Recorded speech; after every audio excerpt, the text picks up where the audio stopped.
Good morning. আশা করি সবাই ভালো আছেন, সুস্থ আছেন। আমার গলার ভয়েস শুনে বুঝতেই পারছেন যে আমার অবস্থা সত্যি খুব খারাপ ছিল। আমি পরপর দুদিন অ্যান্টিবায়োটিক খেয়ে আজ শরীরটা একটু ভালো লেগেছে, তাই একটা কঠিন কাজে কাজ করতে চলে এসেছি। কঠিন কাজ হচ্ছে রান্নাঘরের কিচেন পরিষ্কার করা। আসলে কিচেন সেলফ, কিচেন র্যাক, তারপরে হচ্ছে ওয়ালগুলো প্রচণ্ড তেল কাস্টে হয়ে গেছিলো। গৃহপ্রবেশ হয়ে গেছে, দেখতে দেখতে 6-7 মাস পেরিয়ে গেছে, সেরকমভাবে ডিপ ক্লিনিং করা হয়নি। আজ ভাবলাম যে সকাল সকাল ঘুম থেকে উঠেই শরীরটা একটু যখন ভালো লেগেছে, মোটামুটি 6-7 দিন পরে রান্নাঘরে কাজ করতে এসেছি আমি, তার আগে মাই সব সামলাচ্ছিল। তো ভাবলাম যে না, একটু আজকে পরিষ্কার করাই যাক। এই কাজটা করব বলে যখনই করি তখনই গায়ে জ্বর আসে। আর আজ যখন গায়ে জ্বর ভাব, সে নিয়েই আমি কাজটা করছি। ভালো লাগছে। আর আমার তো চিমনি এখনও লাগানো হয়নি, কিচেন চিমনি লাগানো নেই জন্য আমার মনে হয় এত বেশি তেল কাস্টে। কিন্তু যাদের বাড়ি লাগানো আছে তাদের কাছ থেকেই একই ফিডব্যাক আমি পেয়ে থাকি যে না, আমার এটা ভুল ধারণা, তাদেরও তাই হয়, প্রচণ্ডভাবে পরিষ্কার করতে হয়। আর একটা প্রবলেম হয় যে চিমনির যে ধোঁয়াটা থাকে, চিমনির যে একটা লেন্থ থাকে, সেটা ঠিক ওই 3 ফুটের মধ্যে বেশি তেল চাটে হয়। তো সবটা মিলিয়ে বুঝলাম যে নিজের হাত জগন্নাথ, আমরা যেরকম বলি নিজের হাতেই সব কিছু মা লক্ষ্মী বসবাস করে। নিজের হাত দুটো লাগিয়েই সব কিছু আমরা যেরকম পরিষ্কার রাখতে পারি, আবার যখন সবটা পড়ে যায়, আমাদের শরীরের কোনো শক্তি না থাকে, ঘরদোর তখন সেরকমটাই থাকে। আমাদের এক পরিচিত বলেছিল, আমাদের এক রিলেটিভ, যে খুব একটা বাজে কথা, যে ঘর পরিষ্কার না করলে বলে যে কুকুরও পেচ্ছাপ করে না। ঘর বানানোর সময় আমরা অনেক শখ করে বানাই, কিন্তু সেটাকে যদি পরিষ্কার না রাখতে পারি সেরকমই হবে। তো সেই কথাটা না আমার তখন সেই মুহূর্তে খুব খারাপ লেগেছিল, যে এরকম একটা কথা, শখ তো সবারই হয়, যার যেরকম সামর্থ্য থাকে সেই অনুযায়ী সে ঘর করার চেষ্টা করে। ঘর হচ্ছে একটা স্বপ্নের জায়গা, প্রত্যেকের কাছে তার যেরকমই হোক তার ঘর হচ্ছে সবথেকে প্রিয়। সে সবসময় চেষ্টা করে যেটা ভালোভাবে করে এবং তাকে মেনটেনভাবে করে রাখা। যে একদমই পারে না, যে একদম নিরুপায়, তখন সে সবটাই ছেড়ে দেয়। তো আমাদেরও তাই, আমাদের শরীরটাই হচ্ছে একটা মন্দির, যতক্ষণ চলবে ততক্ষণ আমরা তাকে চালিয়ে যাই। তারপরে যখন সে পারে না, সে তখন বিছানা নিয়ে নেয়। কিন্তু ইচ্ছে তো হয় না বিছানায় শুয়েও যে আমার ঘরটাকেও পরিষ্কার করছে। তো এটা হচ্ছে সংসার জীবনের একটা মায়া, সেটা তো আমরা খুব সহজে ত্যাগ করতে পারি না। আর কেউ আছে জন্মগত অলস, সে নেড়ে চেড়ে কোনো কাজই করতে চায় না। এই কথাগুলো আমার তখন এই মুহূর্তে মনে পড়ছিল, আর আমি আমার ঠিক শাশুড়ি মার সাথে কথাগুলো বলছিলাম। পসিবল হলে প্রত্যেক দিনই হচ্ছে পরিষ্কার করাটা উচিত, কিন্তু পারি না। এই রান্না থাকে, মেয়ের স্কুল থাকে, তাড়াহুড়ো থাকে, সবটা মিলে আর কি হয় না। রান্নাঘরে রান্নাটা করতে গেলে তাড়াহুড়ো থাকে, দেরি হবে। আর তারপরে দেখো আমি একে এক কত কাজ করে নিয়েছি, সব কিছু এগুলো ক্লিন করে পরিষ্কার করে রোদে দিয়ে দিয়েছি। অনেকগুলো জামা কাপড় মেশিনে কেচে মেলে দিয়েছি। মা বলল তুই যখন এটা করছিস, মা তো 4-5 দিন যাবৎ রান্নাবান্না করছেই, মা একটু আলু বেগুন দিয়ে হচ্ছে ঝোল করবে বড়ি দিয়ে, কেউ খেতে পাচ্ছে না। আসলে আমাদের ঘরে জ্বরটা কিছুতেই ছাড়ছে না গো। আমি উঠছি তো হাজব্যান্ড পড়ে যাচ্ছে, তারপরে তো মেয়ে আবার জ্বরে ভুগছে, মারও শরীরটা ভালো না। বুঝতে পারলাম না এবার কেন এত ভোগান্তি হচ্ছে। জ্বর তো সব প্রত্যেক বছরই এই সময়গুলো তো সবারই বাড়িতে হয়, এটা তো নর্মাল ব্যাপার, কিন্তু এবছরের মতো কাবু আমি হইনি। তো খুব কষ্ট হচ্ছে। তো দেখো আমি এখানে কিচেনের সামনে যে কিচেন বলছি, ওভেনের সামনে যে র্যাকটা থাকে, এখানে আমি মশলার কৌটোকাঠিগুলো হাতের সামনে রাখি। তো এটাও বেশ তেলচাটে হয়ে গেছে, এটা আমি পরিষ্কার করেছি। বাট টাইলসগুলো সবসময় পরিষ্কার করা হয় না। ওই যে বললাম রান্নাবান্নার একটা চাপ থাকে, ওর বাবা খেতে চলে আসবে, মেয়েকে স্কুলে দিয়ে আসি, 2 ঘন্টার মধ্যে সব সেরে আবার মেয়েকে আনতে যাই। এই নিয়ে আর কি হচ্ছে, করব হবে, এই করতে করতেই অনেকটা দিন টাইম পেরিয়ে গেছে। আজ ভাবলাম না, যত কিছুই হোক, নিজে কিন্তু এখন অবধি কিছু খাইনি, মাথাটা বন বন করে ঘুরছিল সেই মুহূর্তে। তো মা বললো আমি একটু সেদ্ধ ভাত করেছি, কিন্তু সেদ্ধ ভাত নিতে গিয়ে দেখি মা আলুটা দিতেই ভুলে গেছে। শুধু ভাত একটু চটকে ঘি দিয়ে খেয়ে নিয়েছিলাম এই 12:30 পৌনে 1টার সময়। তারপরে আবার যেই জিনিসগুলোকে রোদে দিয়েছি সেগুলোকে ঠিকঠাকভাবে গুছিয়ে, সেগুলোকে ঠিকঠাকভাবে পরিষ্কার করে জায়গা মতো রেখে মনটা সত্যি খুব ভালো লাগছিল, একটা আলাদা শান্তি কাজ করে। তো আজ যেহেতু মেয়েকে পাঠাতে পারিনি, আজ দিনটি ছিল সোমবার, তো আমি স্কুলে পাঠাইনি। তো ওর ইউনিফর্মটা আমি মেশিনে দেই না কাচতে, আমি নিজে হাতেই কেচে নিই। তো যেহেতু ওর দুটো নীল ইউনিফর্ম, একটা হোয়াইট, আমার অসুবিধা নেই, আমি পারলে আরও 10 দিনও মানে করতে পারতাম, পরেও করতে পারতাম, নতুন একটা ইউনিফর্ম বের করেছি। তারপরে ভাবলাম না, আজকে শরীরটা একটু ঠিক যখন, আমি এগুলো নিজেই হাতে একটু কেচে টেচে ধুয়ে দিই, শুকিয়ে যাবে ক্ষণ। তারপরে তো আরও বন্ধ আছেই স্কুল, সামনে পরপর 2-3 দিন বন্ধ আছে। তো ফেব্রুয়ারি মাসে তো এইভাবেই যাবে। আস্তে ধীরে যখন দেখবে যে দিনটা ভালো হতে শুরু করবে দোল পূর্ণিমার পর থেকে, তখন আস্তে আস্তে করে ওর ভালো আর কীভাবে স্কুলটা করবে, মানে চলবে। আর স্কুল মানে যত দামি স্কুলই হোক, যত ভালো স্কুলই হোক, পড়াশোনা খুব একটা যে সেখানে হয় সেটা আমি এই মুহূর্তেই বুঝতে পারছি না, বাচ্চা যেহেতু খুব ছোট। কেন জানি না, আমাদের মনে, বিশেষ কয়েকজন মাদের মনে হচ্ছে আমাদের তো পড়া বলতে বাচ্চাকে স্কুল পাঠানোর পর হোয়াটসঅ্যাপে দিয়ে দেয়, এটা বাচ্চাকে করিয়ে দেবেন, বাস এই হচ্ছে সিলেবাস। তারপরে একটু ওই খেলাধুলা মাইন্ডসেট। আর যদিও 4 বছর 4.5 বছরের বাচ্চাদের আর কি শেখাবে, কিন্তু কোনো স্কুলে যে পড়াশোনা ভালো হয় সেটা মানে ঠিক বলতে পারছি না, সবার মতে একই কথা। তো দেখো কাপড় জামাগুলো এখানে তুলে নিয়ে এলাম, স্নান টান সেরে, একদম সন্ধ্যায় হয়ে গেছে। আর সাথে পুজোটাও একটু দিয়ে নিলাম, অনেক দিন পরে, 2-3 দিন পরে আজ ঠাকুরকেও পুজো দিতে পেরেছি। এই ঘরের ঝুলগুলোও ঝেড়ে নিয়েছিলাম, রান্নাঘরের সাথে সাথে ঘর 3টে ঝেড়ে নিয়েছিলাম। আর রান্নাঘরটাও দেখো কত ক্লিন লাগছে, বাসনের র্যাকট্যাকগুলো ধুয়ে মুছে পরিষ্কার করে যতটা পেরেছি এভাবেই রেখেছি, খুব একটা যে গুছিয়েছি তা নয়। আর এই বক্সটা, মানে ভেন্টিলেটারে কাচের বক্সটা প্রচণ্ড তেলচাটে হয়ে গেছিলো, খুব সাবধানে, যেহেতু এটা গ্লাস, আমি একটু ন্যাকড়া ভিজিয়ে পরিষ্কার করেছি, তোমরা দেখলে। আর এই জায়গাটা একটু চেঞ্জ করে দিয়েছি। ইলেকট্রিক কেটেলটা তুলে রাখবো ভাবছি, শীত যাচ্ছে, কিন্তু তুলে রাখা হয়নি, আরেকদিন পরিষ্কার করে রোদে দেবো। নুনদানিটাও চিনে মাটির যেহেতু, এটাকেও ধুয়ে মুছে রোদে এনে শুকিয়ে পরিষ্কার করেছি। যতবার ঠিক রোদে দিতে উঠতে হয় ছাদে, ততবার ঠিক ছাদ থেকে নামতে হয়।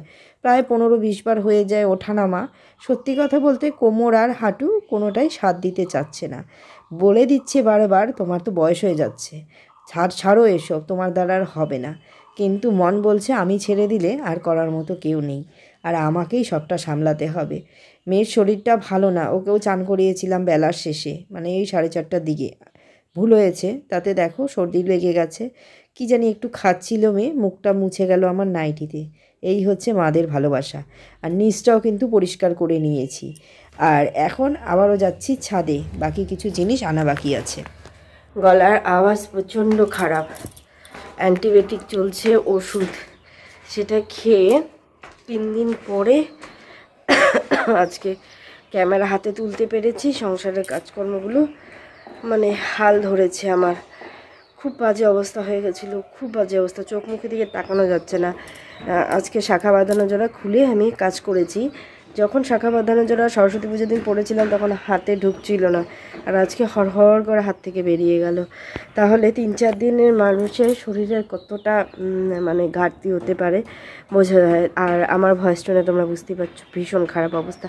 এখন একটু দুমুট খাবো, মনে হচ্ছে 5টা নাগাদ এরকম হচ্ছে এখন টাইম। একটু ভাত খাবো, খেয়ে রেস্ট নেব। মেয়ের স্কুল থেকে হোমওয়ার্ক পাঠিয়েছে হোয়াটসঅ্যাপে, সেগুলো মেয়েকে করাবো, কালকে স্কুলে পৌঁছাতে হবে ওকে নিয়ে। তো এই ইলেকট্রিক কেটলিটাকে ভালো করে মুছে একদম, মানে এগুলো তুলে রাখবো। কাঠের খুন্তিটা এই জলের জায়গায় রাখলে কীরকম একটু ছাতার মতো পড়ে যায়, এটা ধুলো লেগেছে, সাদাটা ধুলো লেগেছে, এই যেটা মুছলেই মুছে যাবে, এই যে ধুলো এটা। তো এই কাঠের খুন্তিটাকে আমি আর জল ভাড়াচ্ছি না, হাত থেকে জল লাগলো, তো এগুলোকে রেখে দিব, এগুলোকে নিয়ে রেখে দিব, কারণ এগুলো এখন আর লাগবে না, শীত চলে যাচ্ছে। হ্যাঁ হ্যাঁ, আয়নাটা আমি আর ক্রিম দিব এখন, তো শীত চলে যাচ্ছে জানো, এগুলোকে এখন তুলে রাখবো ভালো মতো মুছে। এটাকে রোদ্রে দিয়েছিলাম, সরো সরো সরো সরো।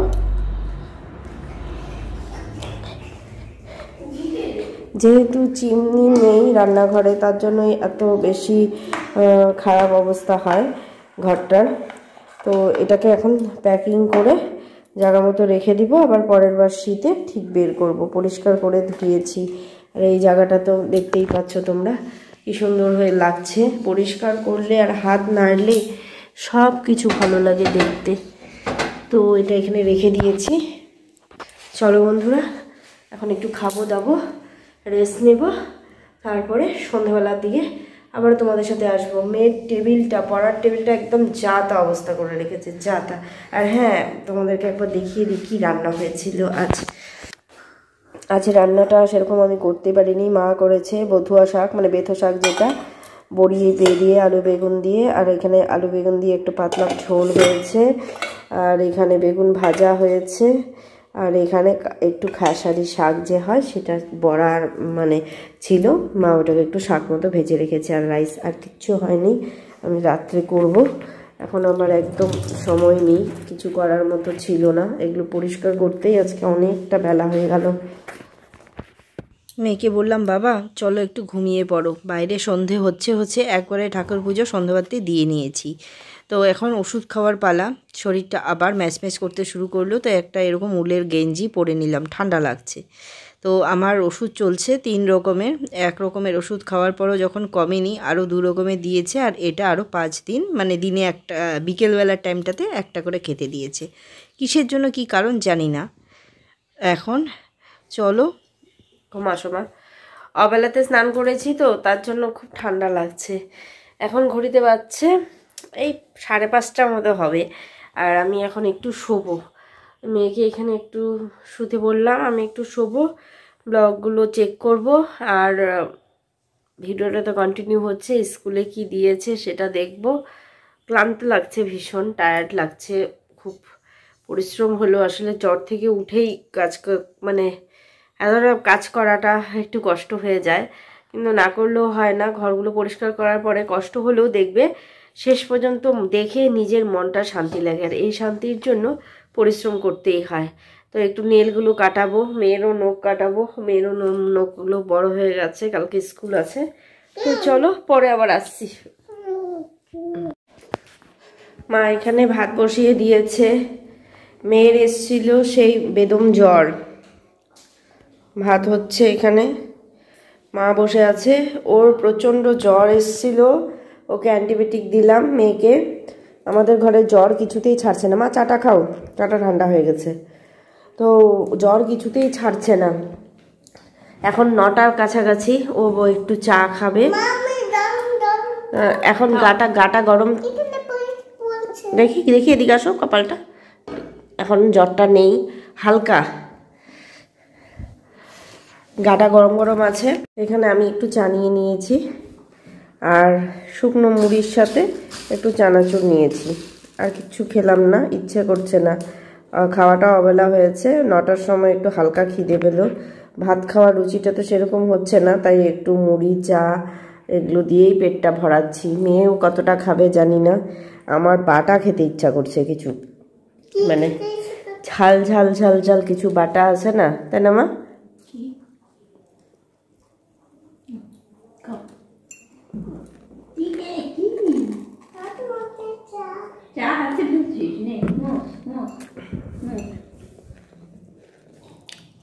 ভালো লাগবে খেলে।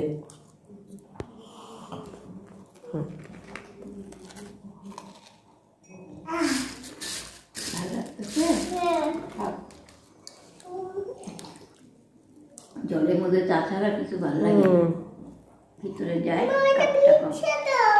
চা ফেলাই দিচ্ছিস না,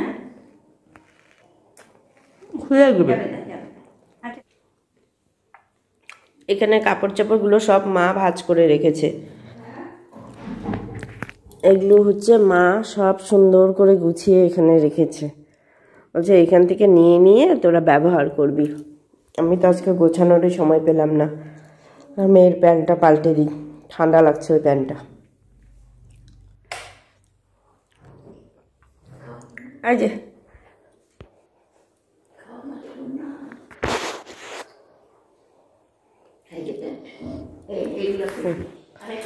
হ্যাঁ,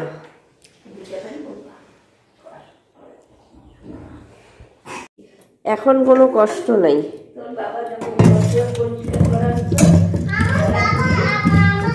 ঘড়িতে ঠিক তখন 9:30 পার হচ্ছে। হঠাৎ আমার ইচ্ছে হলো কি রান্না করি।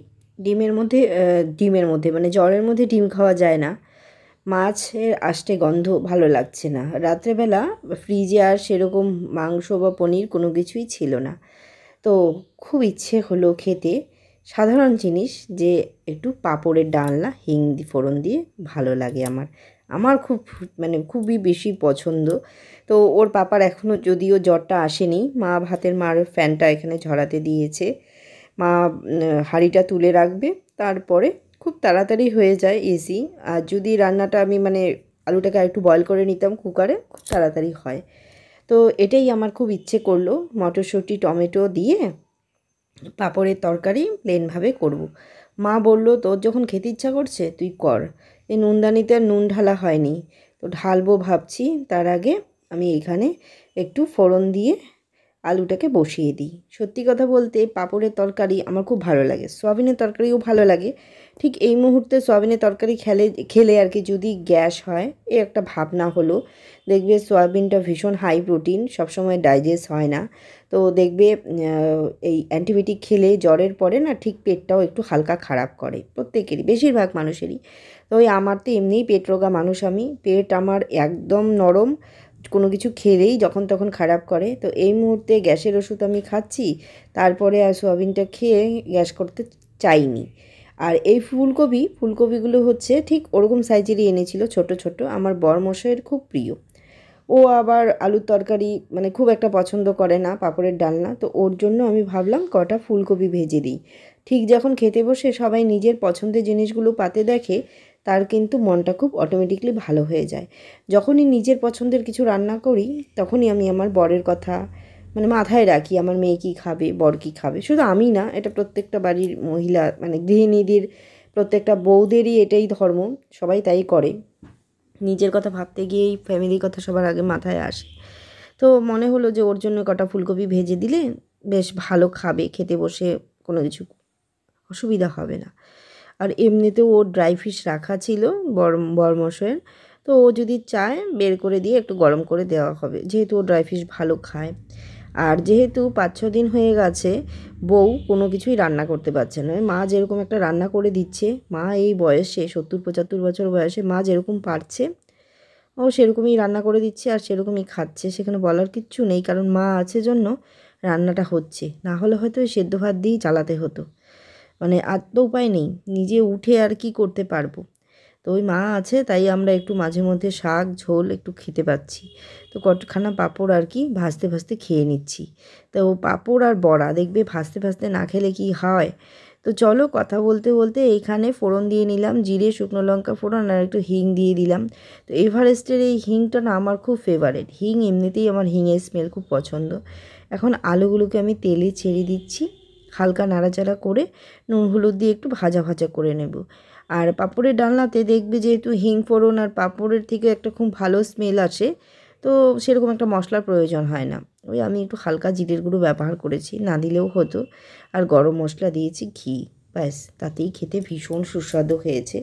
তো আমি এখানে একটু গাজর আর টমেটো আর দিলাম মটরশুঁটি।